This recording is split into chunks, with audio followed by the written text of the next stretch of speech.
Hello everyone, welcome back to puzzles. So आज के इस वीडियो में हम लोग सीखेंगे ऑपरेटर्स के बारे में। थोड़ा कोड वाइज देख लो, बेटर समझ में आएगा। व्हाइट बोर्ड पे थोड़ा सा एक्सप्लेन किया हुआ है ऑलरेडी, बट उसमें मैंने वेरिएशंस कवर नहीं की। वेरिएशंस एज इन कि मैंने मॉड्यूलो के बारे में थोड़ा बहुत ही बताया है उसमें, है ना। कोड वाइज देख लो, बहुत सही चीज़ है मॉड्यूलो। एंड मॉड्यूलो के ऊपर ना काफ़ी मतलब वेरिएशन आ जाती है। ऐसा नहीं कि सिर्फ ए मॉड भी दे देंगे आपको दे देंगे ए मॉड माइनस बी, दिमाग खराब हो जाएगा। तो उसको देख लेते हैं। एंड उसके पहले एक काम करता हूँ, मैं छोटा मोटा सी का कोड दिखा देता हूँ, एज इन की मतलब प्लस को कैसे यूज करते हैं। ऑल्दो आपको पता होगा, ठीक है, पता होगा एज इन मतलब सेल्फ एक्सप्लेनेटरी है वो सब। चलो, तो सबसे पहले तो सी की फाइल इंक्लूड कर लो, हैश इंक्लूड IO स्ट्रीम। वाह, लिखा ही नहीं जा रहा। Hash include INCLUDE IO stream, ठीक है। एंड यूजिंग नेम, सॉरी यार, यूजिंग नेम स्पेस, ओ यार ये तो C++ का कोड लिख दिया मैंने, ठीक है। It's okay. आपको सी में लिखना होता है stdio.h, ठीक है। और उसके बाद लिखना होता है इंट मेन, ठीक है। उसके बाद हमें करना होता है इंट a इक्वल्स टू 2 ले लो, b इक्वल्स टू 3 ले लो, ठीक है। और मैं ऐड नाम का एक वेरिएबल ले रहा हूँ, मैं सब्ट्रैक्ट नाम का एक वेरिएबल ले रहा हूँ, मैं एक वेरिएबल लूंगा एडिशन, सब्ट्रैक्शन, मल्टीप्लिकेशन, मैं एक वेरिएबल लूंगा डिवीजन नाम का। चलो ये चार चीज़ पहले देख लेते हैं। देखो, एडिशन, मल्टीप्लिकेशन, सब्ट्रैक्शन तो एकदम सही है, मतलब आपको अभी तक इनफैक्ट आ ही गया होगा समझ में कि क्या आंसर आने वाला है। ऐड इज इक्वल टू में हम लोग करेंगे a plus B, similarly subtract में हम लोग करेंगे subtract is equal to a minus B, and multiplication में हम लोग करेंगे ओके a माइनस बी होगा यहाँ पर। मल्टीप्लिकेशन में हम लोग करेंगे a मल्टीप्लाइड बाई b, ये तो सही है। इसका आंसर भी आप लोगों ने अभी तक गेस कर लिया होगा। डिवीजन में मैं करूंगा a डिवाइडेड बाई b। सबका आंसर आप लोग सोच पा रहे होगे। आई थिंक डिवीजन वाले में आप लोग जो आंसर सोच रहे होगे वो गलत है, ठीक है। मैं लिखता हूँ यहाँ पे कमेंट में, अगर आप यही सोच रहे हो तो शायद। देखो, 2 + 3 करेंगे यहाँ पे 5 आएगा, ठीक है। और सब्ट्रैक्ट करेंगे 2 - 3 तो फिर यहाँ पे आएगा -1। और अगर मैं करूँ यहाँ पे a मल्टीप्लाइड बाई b तो फिर ये आएगा 6। आई थिंक आप डिवीजन में सोच रहे होगे कि 2 डिवाइडेड बाई 3 जो कर रहे हैं हम लोग, तो आई थिंक ये आप लोग आंसर सोच रहे होगे 0.66, है ना, या फिर 0.67, जो भी। देखते हैं आउटपुट क्या आता है, ठीक है ना। printf एडेड, ऐड, मैं सीधा ऐसे लिख रहा हूँ, ऐड इज मतलब वैल्यू ऑफ ऐड, ठीक है ना, %d कॉमा ऐड \n लगाओ यहाँ पर पे, एंड यहाँ पर डाल दो ये सब कुछ। उसके बाद हमें करना है %c। ओके, चलो भाई, अब हम लोग को प्रिंट कर देना। मैं 3-4 बार प्रिंट कर दे रहा हूँ, ठीक है। सब में वैल्यूज चेंज कर देंगे बस, चलो ठीक है। तो ऐड हमने देख लिया था, हमें करना होगा यहाँ पर सब्ट्रैक्ट, और यहाँ पर भी सब्ट्रैक्ट, और हमें यहाँ पर होगा मल्टीप्लिकेशन, और यहाँ पर भी होगा MUL, और यहाँ पर होगा डिवीजन, एंड यहाँ पर भी होगा डिवीजन। अगर आप ये जो मैंने कमेंट लिखा है, अगर आप ये सोच रहे हो मतलब ये वैल्यूज आएंगी, तो सारी सही वैल्यूज हैं except the last one. Division की वैल्यू आएगी 0। ये देखो, ये क्या हो गया, ये हो गया थोड़ा गड़बड़। ये हुआ कि भाई आप डिवाइड किसको किसको कर रहे हो, ए और बी को। ए और बी का टाइप क्या है, इंटीजर, राइट। तो कंपाइलर बोलेगा अच्छा भैया, तो ये जो मेरा मालिक है, मेरा मालिक कर रहा है division of integer by integer का, इंट ए बाय इंट बी बेसिकली, है ना। तो वो समझ गया कि अच्छा इंटीजर बाय इंटीजर करना है। यार एक बात याद रखो, अगर आप इंटीजर और इंटीजर को अगर ऐड करोगे, डिवाइड करोगे, प्लस करोगे, मतलब सब्ट्रैक्ट करोगे, मल्टीप्लाई करोगे, कुछ भी इंटीजर बाय इंटीजर के संग करोगे, तो वो हमेशा जो रिजल्टेंट वैल्यू है ना, वो हमेशा इंटीजर में ही आने वाली है। तो अगर आप इंटीजर बाय इंटीजर का डिवीजन करोगे ना, तो वो इंटीजर वैल्यू ही आएगा। लकीली क्या है, मतलब सॉरी नॉट लकीली, आपका ये वैल्यू है 2 डिवाइड 3, ऐसा है ना कुछ, है ना, 2 डिवाइडेड बाई 3। तो ये आपका, देखो सोचो कि कंपाइलर एग्जैक्टली ऐसे डिवीजन कर रहा है जैसे आप लोग मैथ्स में करते हो। ये क्या आएगा, 3 0 से 0, रिमाइंडर आएगा 2। अब आप लोग बैठाओगे यहाँ पर पॉइंट, और यहाँ पे लगा दोगे 0। कंपाइलर बोलेगा 1 मिनट, 1 सेकेंड रुकते हैं यहाँ पर। कंपाइलर सोचेगा मुझे तो ये a बाय मतलब a और b है जो है, वो तो इंटीजर वैल्यूज है ना, मैं ये क्यों करूं। कंपाइलर ये आगे लेकर ही नहीं जाएगा। कंपाइलर सिर्फ ये पॉइंट जैसे उसको बैठाने का बारी है ना, वो छोड़ देगा, बोलेगा चलो यहाँ से कट लो, यहाँ से चलते हैं अब, ठीक है। तो a बाई बी की वैल्यू जो आएगी रिटर्न करेगा कंपाइलर, जो रिटर्न करने वाला है वो सिर्फ होगा 0, मतलब वो 0 आएगा। जैसे रिमाइंडर उसको दिख गया, जैसे वो पॉइंट पुट करने गया वो भाग आएगा, तो a बाई बी की वैल्यू आपको दे देगा 0, जैसे वहां पे आ रहा था। अगर नहीं समझ में आया तो इसको ऐसे सोचो कि यार ये 0.666 वैल्यू, चलो मैं मान लो कंपाइलर ऐसे समझ लो कि कंपाइलर जो है, ये समझाने का तरीका, मतलब ये बस समझाने के लिए कर रहा हूँ, ठीक है ना, मतलब कि ऐसा कुछ होता नहीं कि कंपाइलर ऐसा सोचता है, ठीक है ना। तो देखो यहाँ पे आएगा 0 एंड ये आएगा 2। तो आपने क्या किया कि यहाँ पे 0 पॉइंट बैठाया, 2 किया, 0.6 लगाया, तो यहाँ पर 18, फिर वापस से 20, यहाँ पे आप इसी तरह आप 0.6666 करते जा रहे हो। अच्छा ठीक है, कोई बात नहीं, कर रहे हो ऐसे, ठीक है यार। ये आपको स्टोर किस में करना है, डिवीजन में, है ना। और डिव कैसा टाइप का है, इंटीजर, ओके। एंड ये जो आंसर आ रहा है वो किस टाइप का है, ये है डबल टाइप, या फिर कह दो फ्लोटिंग डेसिमल टाइप बोल दो, डबल टाइप। तो देखो यार, इंटीजर होता है 4 बाइट का, है ना, 4 बाइट की इतनी मेमोरी। एंड ये है decimal double type value. Double type कितना लेता है, 8 बाइट लेता है, समझ में आया। तो यार ये 0.6666 स्टोर हो पाएगा क्या इसमें, खुद ही से सोचो। 0.6666 को इतनी बड़ी वैल्यू चाहिए। या फिर ये सोचो कि ये जो डिव है ना, ये है भाई इंटीजर ब्लॉक का, ये सिर्फ इंटीजर पार्ट स्टोर करेगा। इसके पास आएगा 0.6666 आएगा, इसके संग आएगा कि मुझे रख लो, मुझे अपनी पनाह, मुझे अपने शरण में, क्या बोलते हैं उसको, मुझे अपने घर में पनाह दे दो। बट ये बोलेगा नहीं, मैं सिर्फ 0 का रखूंगा। ये 0.66 वाले तुम लोग अपना समझ लो, ये सिर्फ 0 को रखेगा, 0.66 वालों को निकाल देगा, समझ में आया, उनके साथियों को निकाल देगा। तो ये 0 को रखेगा, समझ में आया।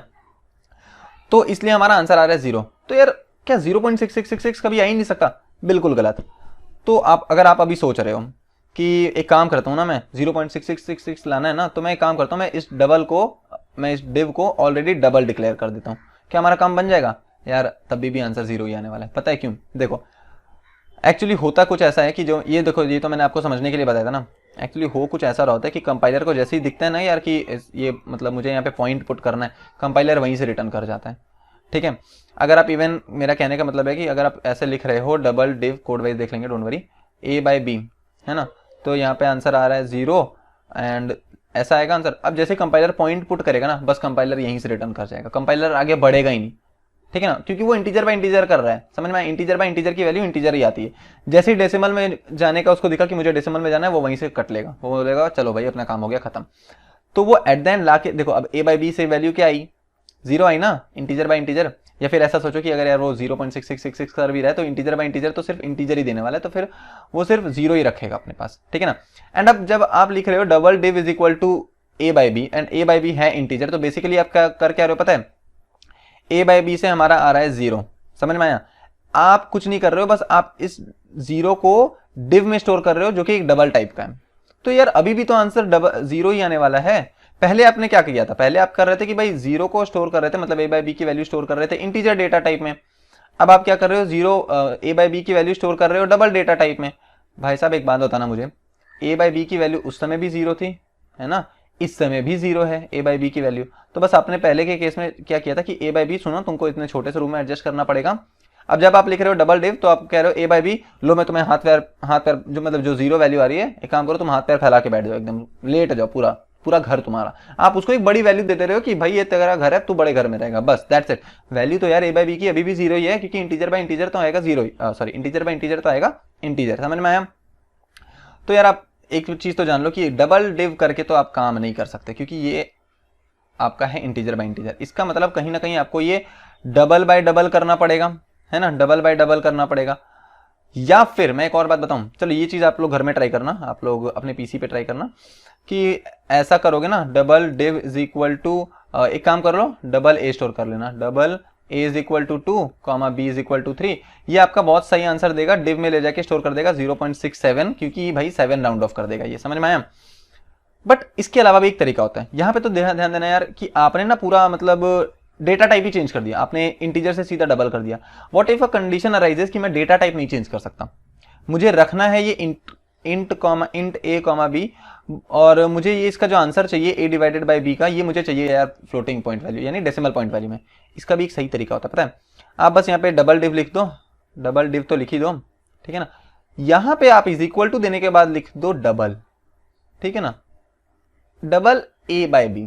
अब क्या होगा पता है, अच्छा कंपाइलर देखेगा, ओ A/B मुझे इंटीजर बाय इंटीजर अब डिवाइड करना है, बट इंटीजर की जो वैल्यू है ना, वो मुझे डबल में लाना है। कहने का मतलब कि अब कंपाइलर जो है वो जो 2/3 है ना, उसको वो 0.66667 तक लेके जाएगा, क्योंकि आपने क्या किया ना, आपने एक्सप्लिसिटली मेंशन कर दिया। ये जो मैंने यहाँ पे ऐसे डबल लिख दिया ना, इसको कहते हैं type conversion, sorry type casting.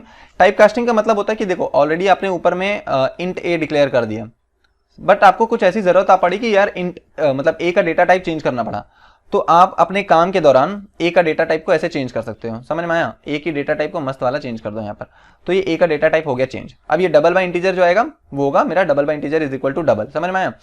तो 0.6666 स्टोर हो जाएगा। कंपाइलर को अब समझ में आ जाएगा कि हाँ यार ये जो वैल्यू है ना वो मुझे डबल में स्टोर करनी है। तो अब आपका आंसर जो div में स्टोर होने वाला है वो हो जाएगा 0.67 या 0.6666 व्हाटएवर। आई होप ये समझ में आ गया होगा। इस चीज़ को हम लोग कहते हैं टाइप कास्टिंग। समझ में आ गया?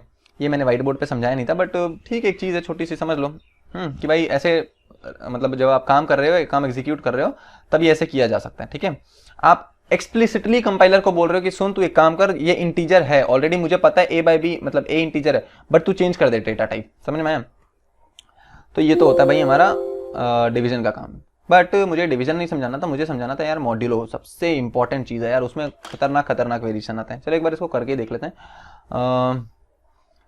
डबल, एक काम करते हैं, नया डेटा टाइप लेते हैं, डबल डी डिव यानी कि डबल डिवीजन स्टोर करेंगे इसमें। एंड मैं इसमें स्टोर कर ले रहा हूँ सी और डी की वैल्यू। सी की वैल्यू मैं स्टोर कर ले रहा हूँ c is equal to a, और sorry c is equal to a नहीं लिखते हैं, सी इज इक्वल टू 2 लिख देते हैं, सी इज इक्वल टू 2 और डी इज इक्वल टू 3 लिख दो, सबसे अच्छा। समझ में आया? अब मैं यहाँ पे क्या करूँगा, D underscore div is equal to C divided by D, right. And मैं अब प्रिंट करूँगा डी डिव की वैल्यू, डिवीजन इज, यहाँ पे आपको परसेंटेज LF करना पड़ेगा एंड यहाँ पे आपको करना पड़ेगा डी अंडरस्कोर डिव। समझ में आया क्या? अब देखते हैं इसकी वैल्यू क्या आ रही है। इसकी वैल्यू आ रही है बहुत सही वाली, अच्छा स्पेलिंग मिस्टेक, डिसीजन लिख दिया मैंने, डिसीजन भी नहीं है, पता नहीं कौन सा ये रैंडम वर्ड मैंने निकाला है जब ये अभी बैठे बैठे, डिसीजन। तो देखो आंसर क्या आ रहा है आपका 0.666667। समझ में आया?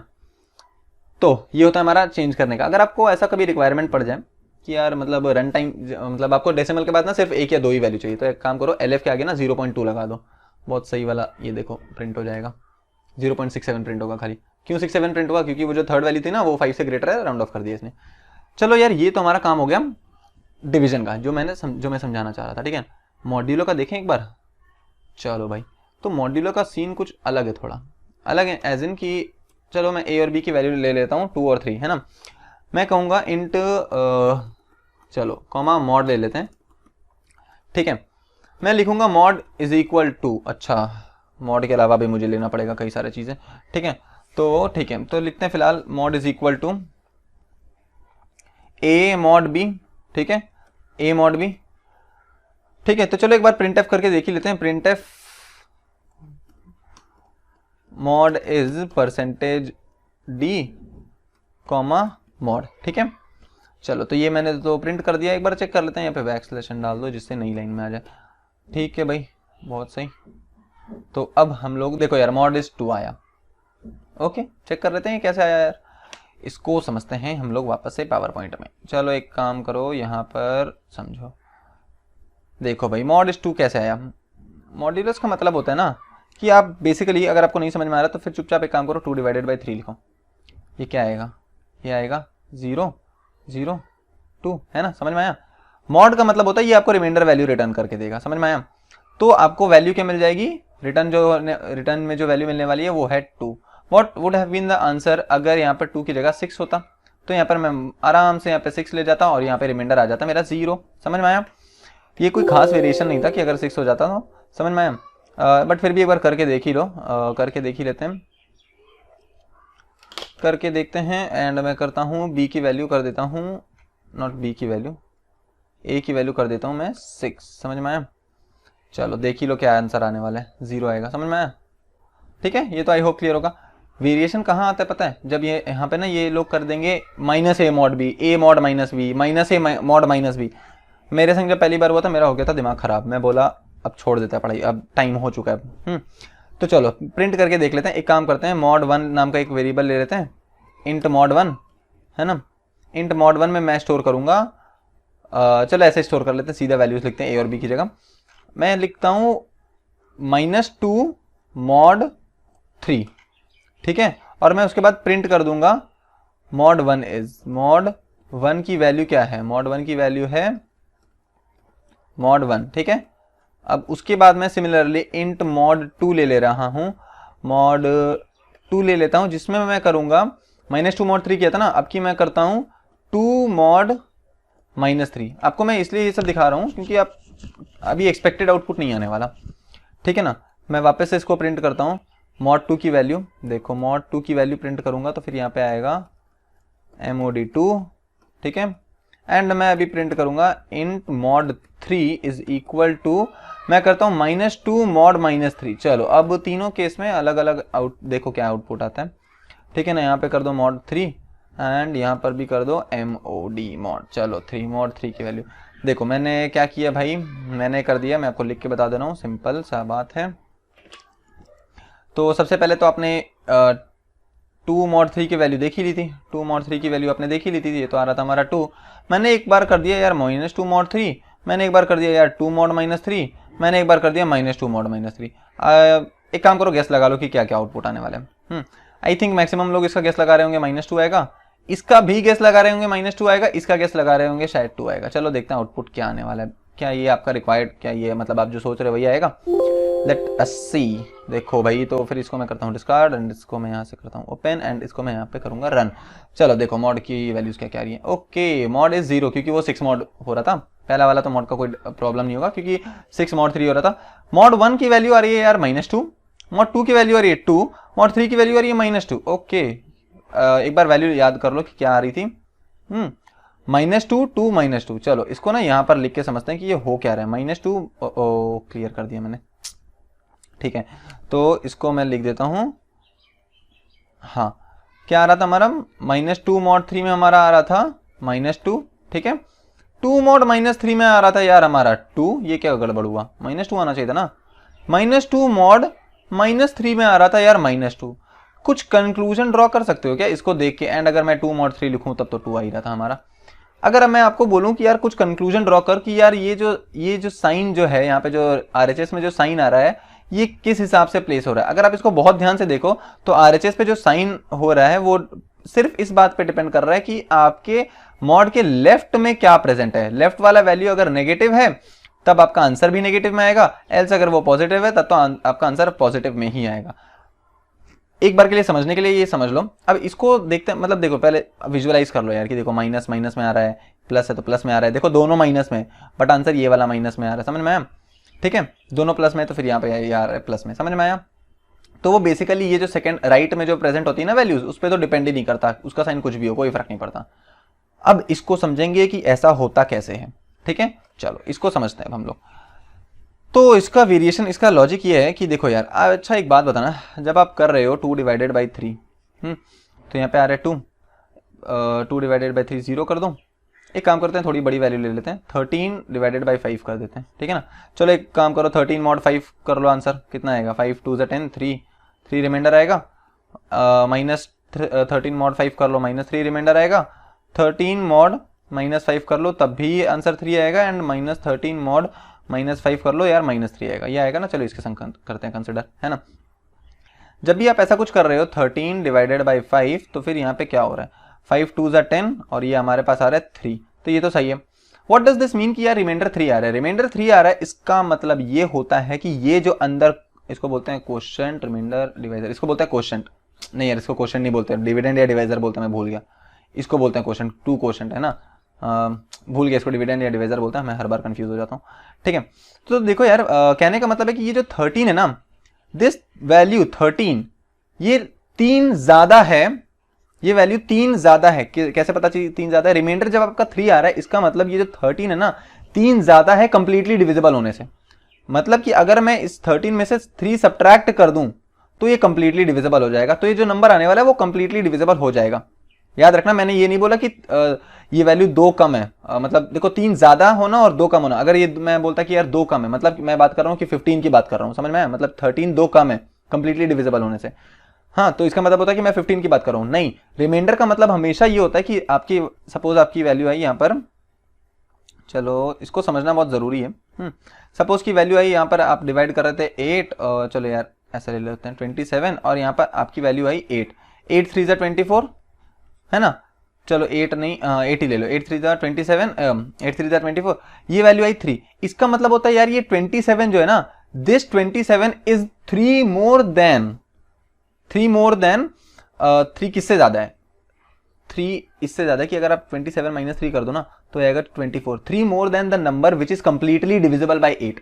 समझ में आया। मैं फिर से रिपीट कर रहा हूं कि 27 is 3 more than the number which is than the number which is completely divisible by 8 than the number which and हमेशा ना आप पीछे वाली वैल्यूज देखते हो, मतलब मैं चाहता तो फिर 8 3 24 8 4 32, मैं 32 को रेफर नहीं करूंगा, रिमाइंडर आने का मतलब होता है कि आपके वैल्यू ज्यादा है, हमेशा ये याद रखना। 3 more than the number which is completely divisible bye 8, completely divisible bye 8, ये समझ में आया? ठीक है कि यार ये जो वैल्यू वो 3 ज्यादा है। व्हाट इफ अगर मैं लिख रहा हूं, देखो अगर मैं इसी बहाने लिखूं कि -13 mod 5, -13 डिवाइडेड बाई 5, इसका मतलब क्या होता है यार?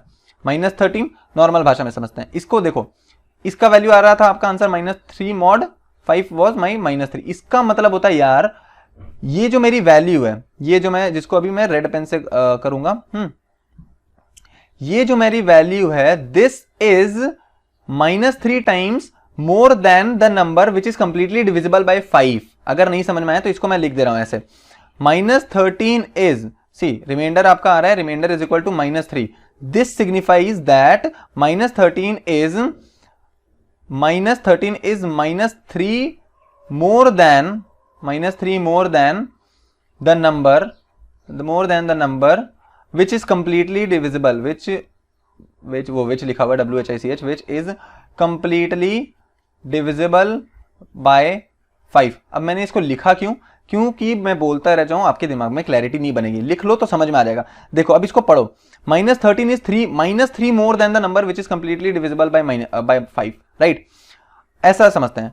10 is 2 more than the number, 10 is 2 more than a number, suppose 10 is 2 more than a number, सीधा सा बात ऐसा। इसका मतलब आप क्या करते हो? इसका मतलब होता है 10 में से 2 सब्ट्रैक्ट कर दोगे। 10 is 2 more than a number, इसका मतलब क्या होता है? 10 कोई भी एक नंबर है उससे 2 ज्यादा है। 10 is 2 more than a number, एक काम करो, which is completely divisible by 4, ऐसे लिख दो, which is completely divisible by,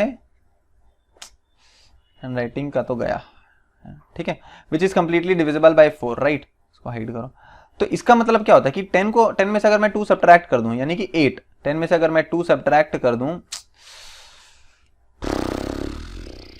10 में से अगर मैं 2 सब्ट्रैक्ट कर दूं तो ये जो रिजल्टेंट नंबर आएगा it is completely divisible bye 4। यानी कि अगर मैं -13 में से, क्या था हमारा? -13 is -3 more than the number, यानी अगर मैं -13 में से -3 सब्ट्रैक्ट कर दूं, -13 में से मैं -3 सब्ट्रैक्ट कर दूं, यानी कि -3, तो ये जो मेरा आंसर आएगा -13 + 3 विच इज इक्वल टू -10। अब इसको ऐसे पढ़ो यार, -13 is -3 times -3 more then a number which is completely divisible by 5। देखो -10 is completely divisible by 5, right? मानते हो ना ये वाला बात? तो मेरा कहने का मतलब है -13 is -3 times more than a number which is completely divisible by 5। इसको अगर आप 10 बार सुनोगे ना, अपने माइंड में दोहराओगे तो आपको समझ में आएगा, ठीक है?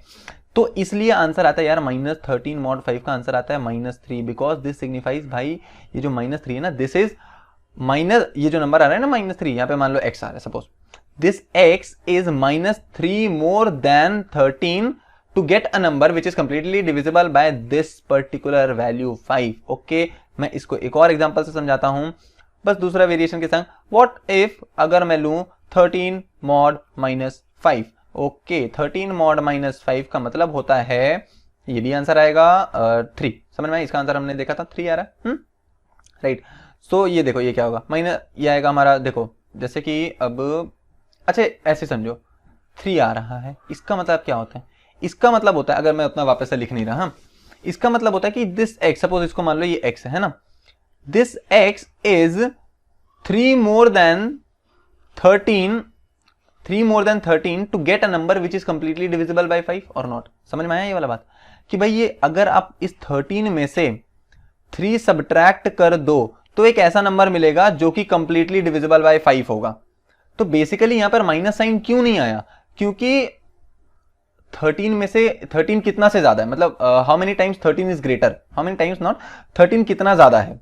13 तो सिर्फ 3 ज्यादा है ना, कि -3 ज्यादा है? खुद ही से सोचो, 13 3 ज्यादा है, तो इसलिए यहां पर माइनस साइन नहीं आता। समझ में आया? 13 3 ज्यादा है, समझ में आया। इस वाले केस में जो -13 था, यहाँ पे -13 मॉड अगर मैं 5 करूं तो फिर आ रहा था मेरा -3। इसके केस में आ रहा था यार -13 जो है ना वो -3 ज्यादा है, मतलब -13 ज्यादा है, मतलब कि आपको उसको सब्ट्रैक्ट करना पड़ेगा ऑब्वियसली। तो फिर -3 करोगे तो एक नंबर आएगा -10 जो कि कंप्लीटली डिविजिबल होगा इस वाले नंबर से। सिमिलरली इस केस में यार 3 जो है ना वो 13 से 3 जो है 13 से 3 ज्यादा है to get a number which is completely divisible by -5। ये समझ में आया?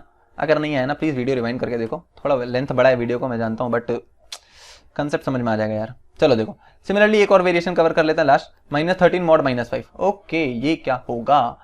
आंसर आया था हमारा 3। खुद ही से सोचो यार। अच्छा एक बात बताना, यहाँ पे ऑप्शन आ सकता है -3, यहाँ पे आपके दिमाग में आ सकता है 3।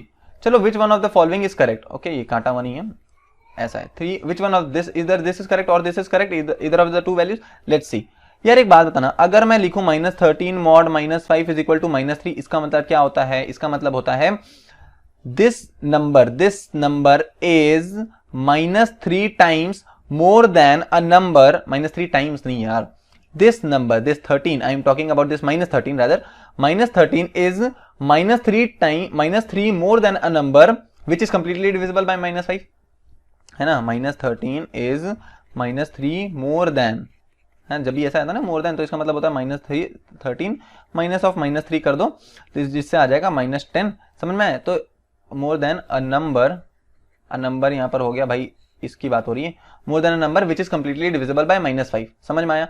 तो ये आपके माइंड में सिनेरियो बन सकता है। दूसरा जो सिनेरियो बन सकता है वो कुछ ये होगा कि यार -13 अगर आप सोच रहे हो मॉड 5 इज इक्वल टू, यार ऊपर में जाते जाते इसका शेप गड़बड़ा जाता है, इज इक्वल टू अगर आप 3 सोच रहे हो, इसका मतलब होता है यार -13 is 3 more then a number, 3 more then a number, 3 more then a number. इसका मतलब क्या होता है? इसका मतलब होता है भाई साहब -13 -3 कर दो, क्योंकि मोर देन अ नंबर है ना, सब्ट्रैक्ट करोगे ना, तो that is equal to -16। So do you think that -16 is a number which is completely divisible by 5? No, in fact -10 is a number. समझ में आया? इसलिए यहाँ पे आंसर आ रहा है -3। इसको रटो मत, अगर इसको समझ लोगे ना कि क्यों -3 आ रहा है।